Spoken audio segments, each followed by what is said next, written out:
com'è andata? Chi ha vinto? Premiato è La Giostra dell'editrice Ave.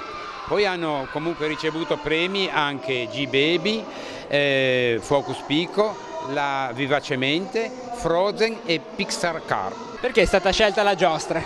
Premesso che anche altri giornalini meritavano ampi riconoscimenti, La Giostra è un giornalino completo che si segnala per la qualità dei suoi servizi, dei racconti, dei fumetti, delle illustrazioni, delle rubriche e anche una specifica pagina per i genitori per orientare nella loro azione educativa.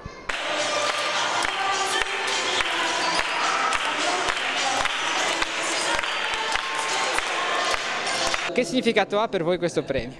Beh, intanto La Giostra ha una storia molto lunga perché nasce addirittura nel 1970. Poi ha subito vari cambiamenti e questa è la prima volta che vince il premio della città di Chiavari ed è un motivo di fiducia soprattutto e di spinta a continuare su questa strada. In un periodo storico in cui le nuove tecnologie cellulari la fanno da padrone, come si inserisce, qual è il valore aggiunto di una pubblicazione cartacea e della Giostra? Mi viene da pensare che non dobbiamo avere paura di questo mondo digitale perché i bambini che ci piacciono ne fanno esperienza e ci sfidano a mettere nel mondo digitale, che è uno strumento, contenuti buoni e arricchenti.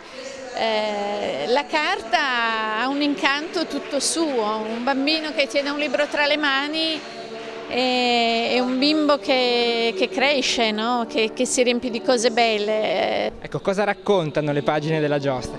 Beh, innanzitutto è ricca di storie, le storie sono potentissime, diventano forza per un bambino che cresce a cercare i significati per la vita e La Giostra ha una cura particolare nello scegliere i testi anche di autori molto importanti.